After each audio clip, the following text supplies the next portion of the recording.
Morning प्यारे बच्चों, स्वागत करता हूँ आप लोगों का टारगेट सोनी यूट्यूब चैनल में। और कल हमने जो है हाइट एंड डिस्टेंस का सेकंड पार्ट देखा था। आज हम लोग उससे आगे देखेंगे। आज हम लोग जो है एक्सरसाइज 9.1 का 7वां क्वेश्चन देखेंगे। और जो मैं आप लोगों को पढ़ा रहा हूँ वो CBSE board plus UP board दोनों बोर्ड के लिए बहुत ही हेल्पफुल है और निश्चित ही आप लोगों को जो है समझ में आएगा ये। आइए देखते हैं 7वां सवाल। कह रहा है कि भूमि के एक बिंदु से एक 20 मीटर ऊंचे भवन के शिखर पर लगी एक संचार मीनार के तल और शिखर के उन्नयन कोण क्रमशः 45 अंश और 60 अंश है।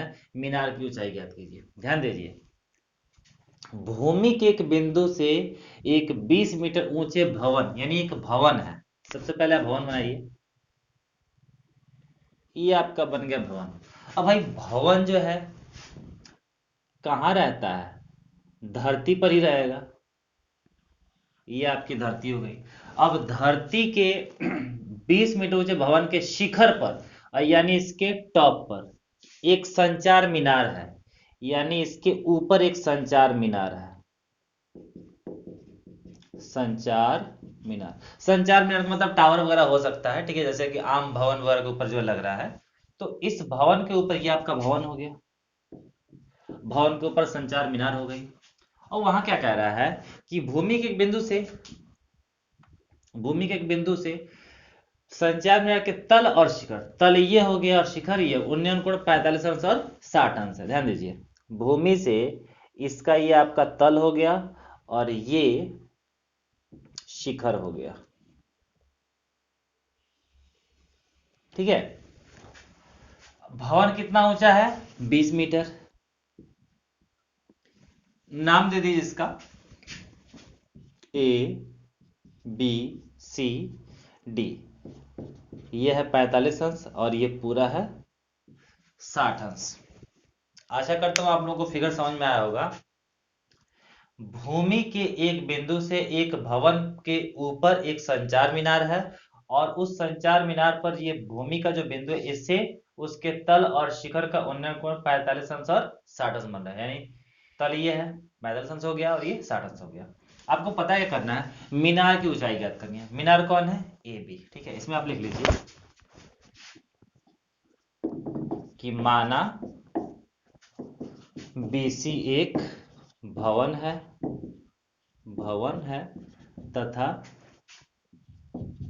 उसके ऊपर AB एक संचार मीनार है, ठीक है। BC एक भवन है और इस BC के ऊपर AB क्या है? संचार मीनार है। अब जो आपके पास वो लिख लीजिए, दिया है क्या क्या आपके पास है? BC का मान आपको पता है 20 मीटर, एंगल BDC आपको पता है 45 अंश, एंगल ADC पता है आपको 60 अंश, ठीक है। इतनी चीज आपको पता है। BDC 45 और ADC 60 और BC आपका 20 मीटर। आपको पता करना है AB। क्वेश्चन मार्क कर दीजिए। अब आप खुद ध्यान से सोचिए कि इसको ज्ञात करने के लिए सबसे पहले आप आधार ज्ञात कर लो, ठीक है। आधार ज्ञात करने के लिए लंब आपको पता है और आधार आपको पता करना है। यानी लंब और आधार में किसका रेशियो होता है, किसका संबंध होता है? tan का होता है। इसलिए लिखेंगे सीधा कि त्रिभुज BCD में क्या लेने पर? tan 45 अंश लेने पर। जब आप tan 45 लेंगे तो tan बराबर क्या होता है? लंब बटा आधार। लंब कौन है? BC, आधार कौन है? CD, ठीक है। यहां हो गया tan 45 का मान 1 और BC का मान 20 और CD है। क्रॉस मल्टीप्लाई करेंगे तो CD का क्या होगा? तो CD बराबर 20 मीटर। यानी आपको पता चल गया ये भी कितना है? 20 मीटर है, ठीक है। जब ये 20 मीटर है, अब पूरा ये लंब आपका हो गया और ये पूरा क्या हो गया? आधार हो गया। फिर से आप tan 60 ले लो। पुनः त्रिभुज ACD में क्या लेने पर, tan 60 लेने पर। जब आप tan 60 लेंगे, tan 60 लेंगे तो वही tan बराबर क्या होता है, लंब बटा आधार। लंब पूरा कौन है, AC, और आधार कौन है, CD। tan 60 का मान कितना होता है, √3। अब देखिए AC दो हिस्सों में बटा है, AB प्लस BC में, यहाँ राइट कर दीजिए AB प्लस BC, और CD का मान कितना निकाला है आप, 20 निकाले हैं। क्रॉस मल्टीप्लाई करेंगे तो आएगा 20√3। AB का मान आपको पता नहीं, BC का मान आपको पता है 20। ठीक है, जब आप यहाँ पे AB का मान निकालेंगे, 20 को इधर सेंड कर दीजिए, इधर प्लस में तो क्या हो जाएगा, सब्ट्रैक्ट हो जाएगा, -20।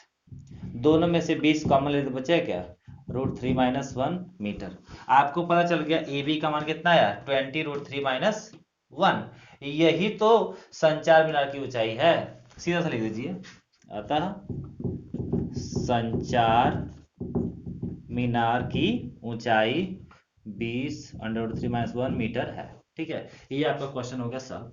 अगले चलते हैं नेक्स्ट सवाल पे। ठीक है, आइए बच्चों देखते हैं 10वां क्वेश्चन। बहुत ही इंपॉर्टेंट क्वेश्चन है और मुझे आशा है कि एग्जाम में ये आ सकता है। देखिए क्या कह रहा है, एक 80 मीटर चौड़ी सड़क के दोनों ओर आमने सामने समान ऊंचाई वाले दो खंभे लगे हुए हैं। यानी आपकी एक सड़क है और सड़क के आमने सामने दोनों तरफ जो है समान ऊंचाई के खंभे लगे हुए हैं। मान लेते हैं कि ये आपकी सड़क है, बड़ा कर सकते हैं इसको। ठीक है, और सड़क के आमने सामने दोनों तरफ ये हो गए आपके खंभे। ठीक है, और इन दोनों खंभों के बीच सड़क के एक बिंदु से, मतलब यहाँ पे कोई बिंदु है और खंभों के शिखर के उन्नयन को क्रमशः 60 और 30 अंश है। मतलब यहाँ से कोण बनता है दोनों के शिखर पर, एक ऐसे बनता है और एक ऐसे बनता है, एक 60 अंश है और एक 30 अंश है। तो जो ज्यादा झुका हुआ है वो कम होगा, यानी ये आपका 30 अंश होगा, और जो ज्यादा है वो आपका 60 अंश होगा। अब खंभों की ऊंचाई और खंभों से बिंदु की दूरी ज्ञात कीजिए। आपको पता करना है कि ये खंभे कितने ऊंचे हैं और ये बिंदु जो है पहले खंभे से कितना दूर है और दूसरे खंभे से कितना दूर है। नाम दे दीजिए इसका, A B C D E, और आप क्या कीजिए, और दूसरी बात क्या, कि सड़क है आपकी वो 80 मीटर चौड़ी, यानी पूरी की पूरी ये आपकी कितनी है, 80 है, 80 मीटर, और खंभे समान है, इसको आप H मान सकते हैं। ठीक है, और 80 मीटर ये पूरी है ना, तो इसको अगर आप x मानते हैं तो ये कितना हो जाएगा, 80 - x हो जाएगा। ठीक है, आप यहाँ पे लिखिए हल में कि माना BD 80 मीटर चौड़ी सड़क है तथा उसके दोनों तरफ AB और ED समान ऊंचाई वाले खंभे हैं तथा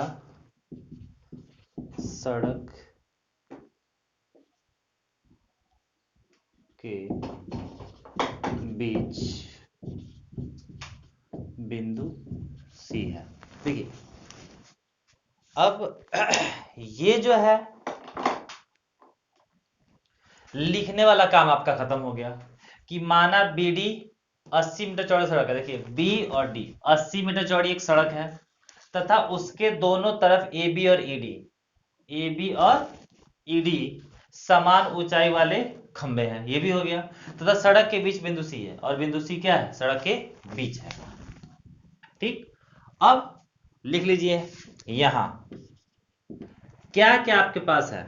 माना खंबे जब समान है तो ए बी बराबर ई डी बराबर एच, आप एच मान लिए।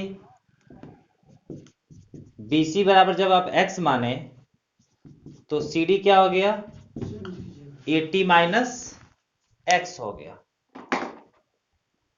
ठीक है। और एंगल ए सी बी वो कितना है 60, और एंगल ई सी डी वो कितना है 30, ठीक है। क्वेश्चन आप लोगों को समझ में आ गया कि आपको पता क्या करना है। आपको पता करना है कि खंभे कितने ऊंचे हैं, और ये सी जो है ए बी से कितना दूर है, और यही सी ई डी से कितना दूर है। अब देखिए यहाँ पे कोण है, ये लंब है और ये आधार है। तो सबसे पहले आप त्रिभुज एबीसी में चलिए, और लंब और आधार में आपको पता ही होगा किसका संबंध होता है, tan का होता है, जाहिर सी बात है। आप उसमें tan ले लीजिए, ठीक है। लिखेंगे कि त्रिभुज ए बी सी में tan 60 लेने पर, देखिए जब आप tan 60 लिए तो tan बराबर लंब बटा आधार, लंब कौन है ए बी, आधार कौन है बी सी। अब tan 60 का वैल्यू होता कितना है √3, ए बी का वैल्यू h माने है और बी सी कितना है x है। क्रॉस मल्टीप्लाई करेंगे तो ये हो जाएगा √3x equal to h, equation number 1 बन गया आपका, ठीक है। Same condition. अब चलिए आप CDE में, CDE में भी आपको लंब पता है और आधार पता है, उसमें भी आपको क्या लेना पड़ेगा tan लेना पड़ेगा। लिख सकते हैं कि पुनः त्रिभुज CDE में tan 30 लेने पर, जब उसमें आप tan 30 लेंगे, tan 30 तो भी लंब बटा आधार, यानी लंब है आपका ED और आधार कौन है CD। tan 30 का वैल्यू होता कितना है 1/√3, ED आपको पता है h और CD आपको पता है 80 माइनस x, ठीक है। अब देखिए क्रॉस मल्टीप्लाई करेंगे तो इसको मैनेज कर दे रहा हूं, क्रॉस मल्टीप्लाई करेंगे तो यहां पे आपका हो जाएगा h बराबर 80 माइनस एक्स अपॉन √3, ये बना दीजिए इक्वेशन नंबर 2। अब आप ध्यान से देखिएगा कि इक्वेशन नंबर 2 में भी हमने h का वैल्यू निकाला, इक्वेशन नंबर 1 में भी हमने किसका वैल्यू निकाला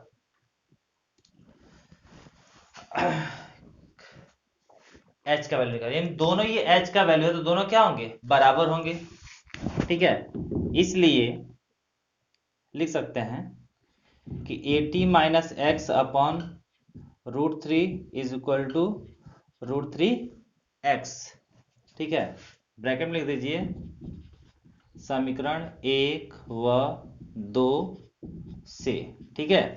क्रॉस मल्टीप्लाई करेंगे 80 माइनस एक्स इक्वल टू √3 का √3 में तो केवल 3x हो जाएगा, और ये x उधर जाएगा तो 4x हो जाएगा, यानी 4x इक्वल टू 80 और x का वैल्यू निकालेंगे तो कितना आ जाएगा 4 दूना 8 यानी 20 मीटर x का, ठीक है।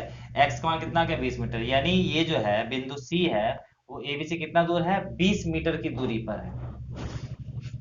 और x का मान आप क्या कीजिए समीकरण 1 में भर दीजिए, x का मान समीकरण 1 में रखने पर, जब आप 1 में भरेंगे तो h बराबर क्या हो जाएगा √3 इंटू 20, यानी h बराबर 20 कर्ण में 3 मीटर। ये बच्चों पता चल गया कि ये दोनों खंभे की ऊंचाई कितनी है 20√3 है, और बिंदु C जो है ए बी से 20 मीटर की दूरी पर है, और यहाँ पे 20 भरेंगे तो 80 में से 20 करेगा तो 60, यानी बिंदु C जो है ईडी से 60 मीटर की दूरी पे है, वो आप नीचे लिख सकते हैं। इस तरह से ये आपका सवाल हो गया खत्म।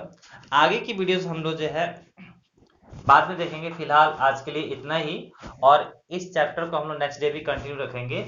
अगर बीच में एक दो सवाल मैं छोड़ा हूं वो मुझे लग नहीं रहा कि वो इंपॉर्टेंट है, लेकिन अगर आपको लगता है कि उसे सॉल्व करना चाहिए तो आप कमेंट बॉक्स में कमेंट कर सकते हैं, ठीक है। और आपसे एक रिक्वेस्ट है कि बिल्कुल इस वीडियो को अपने दोस्तों के पास जो शेयर करते रहिए और बिल्कुल सब्सक्राइब और लाइक करते रहिए, जिससे हम लोग का हौसला बढ़ता रहे। आज के लिए इतना ही। जय हिंद, जय भारत।